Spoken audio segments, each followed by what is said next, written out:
Sa 15 taon ng pamamasada ng tricycle ni Mang Ador,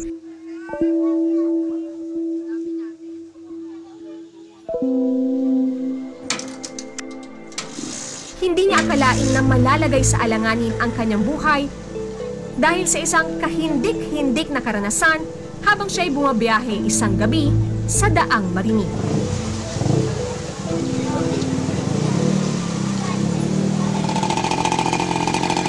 Nung panggabi ang biyahe ko, wala akong sakay at matuloy ng takbo ko. Pagdating ko sa may ibabaw ng tulay, parang bumigat. Sinilip ako sa loob. Nakita ko may nakaupo na nakasuot na puting-puti at mababuhok. Tumatakbo pa tricycle, tumalon na ako. Nagpagulong-gulong ako. Pagkagabi, hindi na ako nadaan dyan.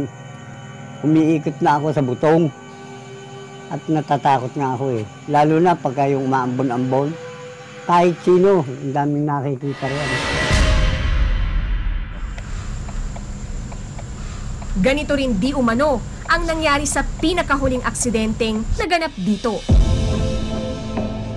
Ang higit kumulang alauna ng madaling araw, noong April 26, sa Daang Marinig may nangyaring aksidente. Base sa kwento ng mga witness, ang kotse na ito ay medyo may kabilisan ng kanyang pagmamaneho yung driver.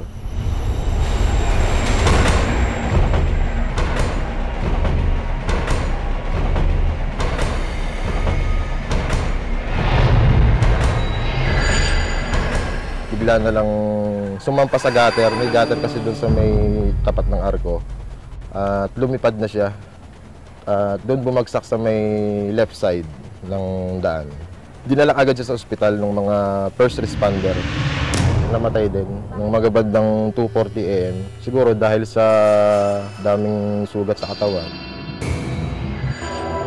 Sabi ng mga bystander doon, mga nagkukwento, bago daw lumabas yung driver, parang may nakita siya sa kanyang mirror na kaya parang na-out of control din siya, natakot. Yung bata, tulungan niyo yung bata. Yung bata. Di umano ang biktima, may sinambit nang ito'y bumaba mula sa nabanggang sasakyan. Ngayon, may mga dumating na mga barangay, mga pulis, bago yung ambulansya.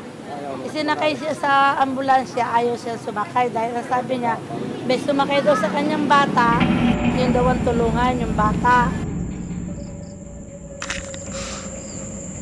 Pero sabi nung pinanggalingan niya na pinuntahan niya, wala daw batang kasama o siya.